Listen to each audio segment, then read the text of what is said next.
다 같이 사도신경 하겠습니다. 전능하사 천지를 만드신 하나님 아버지를 내가 믿사오며 그 외아들 우리 주 예수 그리스도를 믿사오니 이는 성령으로 잉태하사 동정녀 마리아에게 나시고 본디오 빌라도에게 고난을 받으사 십자가에 못 박혀 죽으시고 장사한 지 사흘 만에 죽은 자 가운데서 다시 살아나시며 하늘에 오르사 전능하신 하나님 우편에 앉아 계시다가 저리로서 산자와 죽은 자를 심판하러 오시리라. 성령을 믿사오며 거룩한 공예와 성도가 서로 교통하는 것과 죄를 사하여 주시는 것과 몸이 다시 사는 것과 영원히 사는 것을 믿사옵나이다. 아멘. 찬송가 85장 찬양하겠습니다.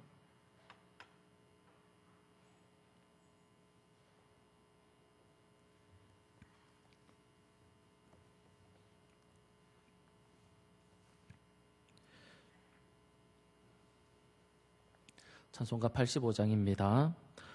구주를 생각만 해도 이렇게 좋거든. 주 얼굴 배울 때야 얼마나 좋으랴.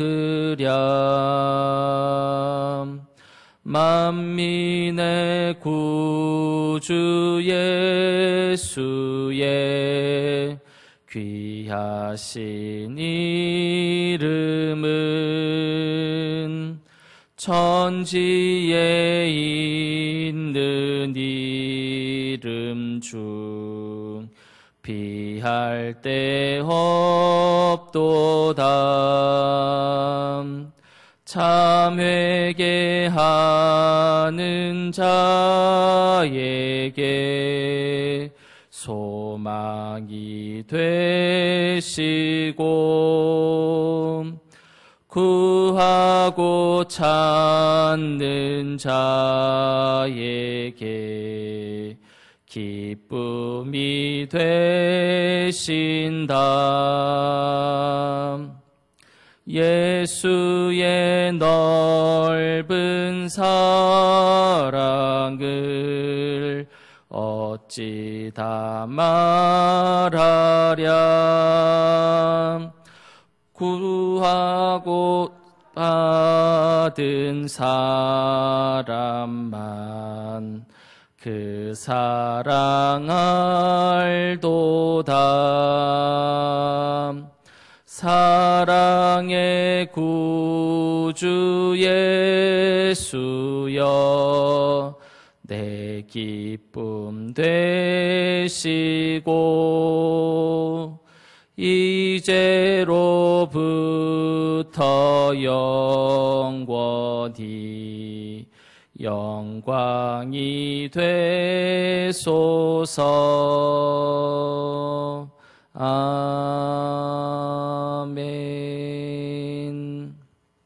하나님 말씀 보겠습니다. 하나님 말씀은 출애굽기 15장 1절부터 21절까지 말씀인데 1절과 21절만 읽겠습니다. 출애굽기 15장 1절과 21절만 읽겠습니다.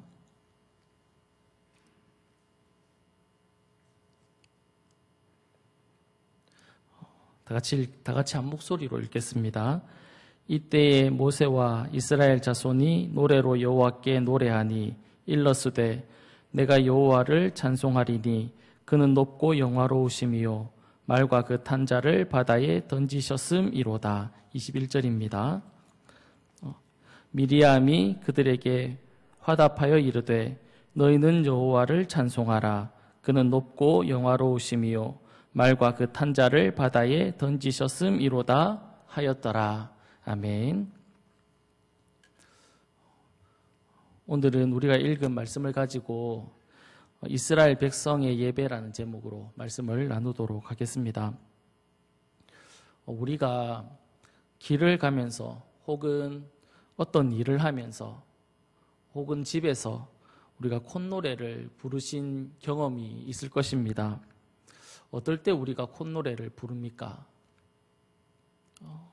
기분이 좋을 때, 아니면 내가 어떤 일을 계획했는데 그 계획했던 일들이 순조롭게 잘 진행이 될 때, 그러니까 내 생각대로 일들이 진행될 때, 아니면 정말 기쁘고 행복한 일이 있을 때, 아니면 그런 일이 생길 것이 예상될 때 우리는 콧노래를 부르곤 합니다. 오늘 본문은 처음부터 마지막 21절까지 이스라엘 백성들이 하나님을 향한 노래입니다. 왜 이스라엘 백성들이 하나님을 이렇게 찬양하고 있을까요? 그것은 그들이 큰 어려움과 그리고 환난에서 구원을 받았기 때문에 그렇습니다. 이스라엘 백성들은 홍해 앞에 이렇게 놓여 있었습니다. 다른 말로 하면 큰 환난과 위기 가운데 이스라엘 백성들이 있었다는 것입니다. 그런데 그런 어려움과 위기 가운데 있을 때 하나님께서 그들을 구원해 주셨습니다.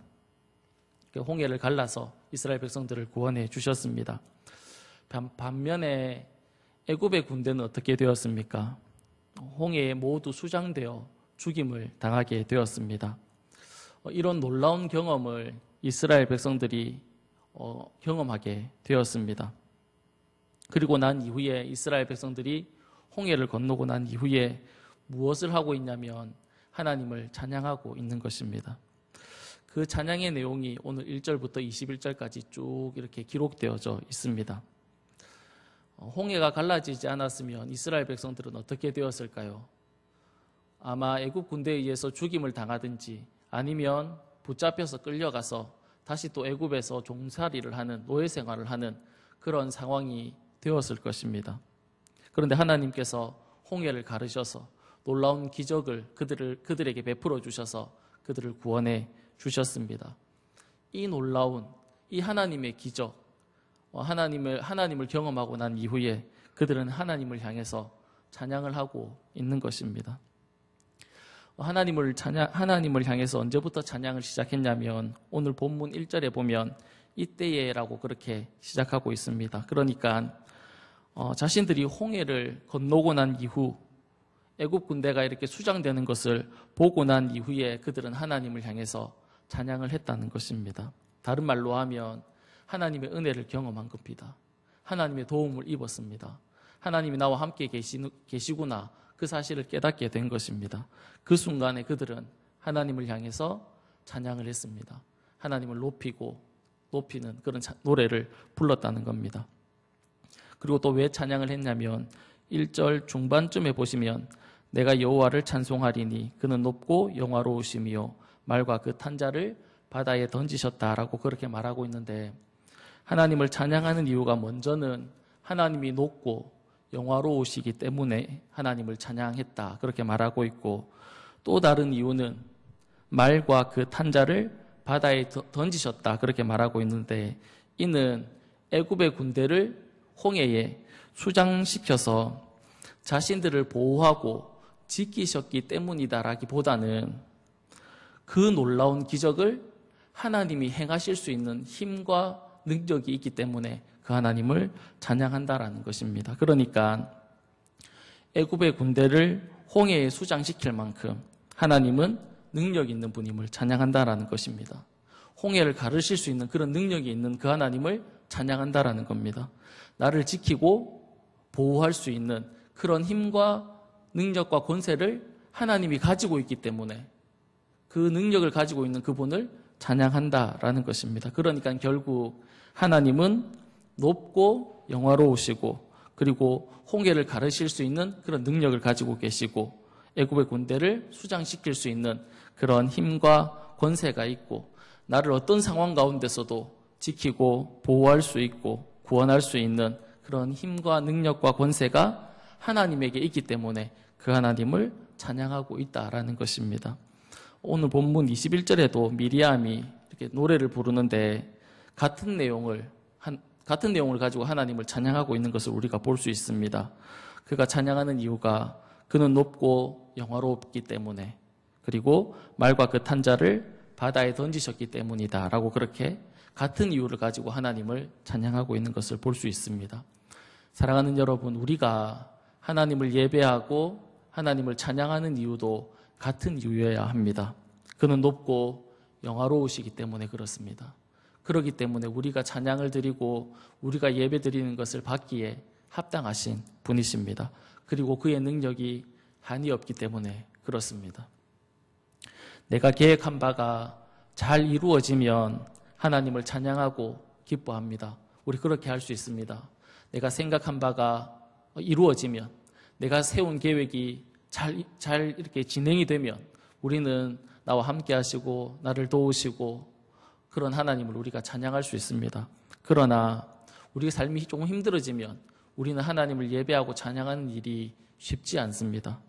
그러나 우리는 이런 내 삶의 어떤 상황과 환경 때문에 하나님을 예배하고 찬양하고 그런 것이 아니라 하나님이라는 분이 존재한다라는 것만으로, 그분이 살아계시고 존재한다라는 것만으로 우리는 충분히 그분을 예배하고 찬양할 수 있어야 합니다. 내 삶이 조금 어려움이 와도, 내 삶에 힘든 일이 생겨도 하나님은 여전히 높임받기에 합당하시고 하나님은 여전히 영광스러우시지 않습니까? 하나님은 여전히 높임과 존귀를 받기에 합당하시기 때문에 우리가 그분을 예배하고 찬양할 수 있어야 한다라는 겁니다.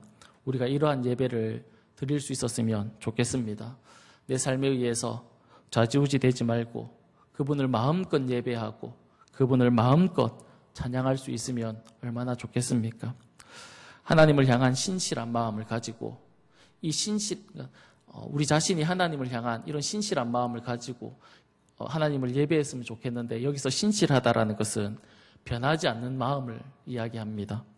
내가 처음 가졌던 그 마음, 하나님이 나를 구원해 주시고 하나님이 나를 사랑한다라는 것을 경험했던 그 마음, 그리고 그 감격했던 그 마음을 계속 유지하는 상태로 이 신실한 마음을 가지고 내 삶이 어떻든지 간에, 내 상황이 어떻든지 간에 그분을 예배하고 찬양할 수 있어야 합니다. 오늘 우리가 읽은 본문의 내용을 이렇게 쭉 보면 하나님을 찬양하고 하나님을 예배하는 그런 모습인데, 오늘 본문의 모습이 요한계시록에 이렇게 등장하는 천상의 예배와 아주 비슷한 모습을 우리가 볼 수 있습니다. 요한계시록에 보면 하나님 앞에 예배드리는 모습이 여러 군데 이렇게 등장하게 되는데, 오늘은 두 곳만 이렇게 보려고 합니다. 먼저는 요한계시록 5장입니다. 5장 9절에 보면 거기에 이렇게 기록되고 있습니다. 그들이 새 노래를 불러 이르되 두루마리를 가지시고 그 인봉을 떼기에 합당하시도다. 일찍이 죽임을 당하사 각 족속과 방언과 백성과 나라 가운데서 사람들을 피로 사서 하나님께 드렸다라고 그렇게 말씀하고 있습니다. 그들이 이제 하늘에서, 천상에서 하나님 앞에 예배하는데 어떻게 예배를 드리고 있냐면 새 노래로 노래를 부른다는 겁니다. 노래로 하나님 앞에 예배하고 있다라는 겁니다. 오늘 우리가 살펴본 본문에도 이스라엘 백성들이 어떻게 하나님을 예배하고 있습니까? 노래로, 찬양으로 하나님을 예배하고 있다는 겁니다.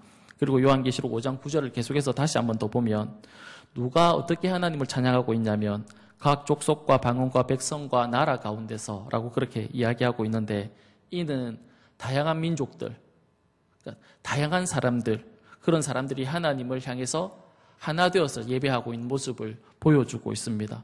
오늘 우리가 읽은 본문에도 보면 남자들이 먼저 하나님을 향해서 찬양을 합니다. 그리고 이어서 또 여인들도 같이 하나님을 찬양하는 모습을 우리가 볼 수 있습니다. 고대시대의 여자들은 아무것도 아닌 존재였습니다. 사람의 수로 세지 않았으니까요. 그런데 오늘 우리가 읽은 본문에 보면 남자들만 하나님을 찬양하는 것이 아니라 여자들도 다 같이 이렇게 하나 되어서 하나님을 찬양하는 것을 우리가 볼 수 있습니다. 남녀노소, 빈부귀천을 떠나서 모두가 다 하나 되어 하나님을 찬양하고 있습니다. 이런 모습이 천상의 예배와 닮았다라는 겁니다. 그리고 또 한 곳은 요한계시록 7장 9절 이후부터인데, 여기에도 보면 이제 천상 예배의 모습이 나옵니다. 먼저 9절에서 10절까지는 앞에 우리가 봤던 요한계시록 5장과 같은 내용입니다. 각 나라와 족속과 백성 방언에서 아무도 능히 셀 수 없는 큰 무리가 나와서 노래를 부릅니다. 다양한 민족, 다양한 사람들이 한 마음 되어서 하나님을 향해서 예배하고 있는 모습을 보여주고 있고, 11절에서 12절 모습을 보면 이것도 앞에서 말한 것처럼 하나님의 영광과 권능을 찬양하고 있습니다. 이것은 이 두 가지는 5장과 7장에서 동일하게 보여주고 있는 모습입니다. 그런데 요한계시록 7장에 보면 한 가지를 더 말합니다. 13절부터 14절까지인데 거기에 보면 장로 중 하나가 응답하여 나에게 이르되 이 흰옷을 입은 자들이 누구며 또 어디서 왔느냐? 내가 말하기를 내 주여 당신이 아시나이다. 아시나이다. 하니 그가 나에게 이르되 이는 큰 환란에서 나온 자들인데 어린 양의 피에 그 옷을 씻어 희게 하였다라고 그렇게 말씀합니다. 예배하는 자들이 어떤 모습이냐면 큰 환란에서 나와서 그리고 또 어린 양의 피로 씻었다라고 그렇게 말을 합니다. 이것이 이스라엘 백성들의 모습이지 않습니까? 이스라엘 백성들이 애굽에서 고통을 당하고 큰 환란 가운데 있었습니다. 그런데 거기서 어떻게 나올 수 있었습니까? 어린 양의 피를 그 문에 이렇게 바름으로 인해서 죽음의 사자가 애굽의 첫 번째 것들은 남자고 짐승이고 막론하고 다 죽임을 당하는 그때에 이스라엘 백성들은 구원을 받아서 애굽에서 나올 수 있지 않았습니까? 이 모습이 이제 이 이스라엘 백성들의 모습과 닮았다라는 겁니다. 사랑하는 여러분, 하나님을 진정으로 예배하고 찬양은 누가 할 수 있다라는 것입니까? 어린 양의 피로 구원을 받은 사람들만 하나님을 찬양할 수 있다라는 겁니다. 그러니까 쉽게 얘기하면 예수 믿는 사람들, 믿음을 가지고 있는 사람들, 그 사람들이 하나님을 진정으로 예배하고 찬양할 수 있다라는 겁니다. 우리가 모습으로는, 그러니까 우리가 볼 때는 하나님 앞에 예배하고 찬양할 수 있습니다. 그러나 정말 하나님이 기뻐 받으시는 그런 예배는 믿음을 가지고 하나님이 살아계시다라는 확신을 가지고 그분이 예배받기에 합당하시다라는 믿음을 가지고 마음을 가지고 예배하는 그 예배를 하나님이 받으신다라는 겁니다. 말씀을 정리하도록 하겠습니다. 예수 그리스도로 인하여 구원받은 자만이 하나님을 진정으로 예배할 수 있습니다. 하나님을 찬양할 수 있습니다. 그들이 하나님께 올려드리는 예배와 찬양은 오직 하나님의 능력과 권능과 존귀와 영광을 예배하고 찬양합니다. 그러니까 하나님만 높인다는 겁니다. 예배를 통해서, 찬양을 통해서 하나님만 높인다는 거죠. 그리고 그 예배에는 차별이 없다는 겁니다. 모든 사람들이 다 같이 나와서 남녀노소를 불문하고 빈부귀천을 불문하고 모두가 다 같이 나와서 하나님 앞에 한마음 되어서 예배해야 한다는 겁니다. 남자와 여자도, 부자와 가난한 자도, 많이 배운 자와 못 배운 자를 구분하지 않고 다 같이 하나 되어 하나님 앞에 예배를 드려야 한다는 겁니다. 우리의 예배가 이러할 수 있었으면 좋겠습니다. 이런 예배를 하나님이 기쁘시게 받으신다라는 겁니다. 바라기는 우리가 하나님께 영광이 되는 이런 예배를 올려드릴 수 있는 저와 여러분이 다 될 수 있기를 간절히 바랍니다.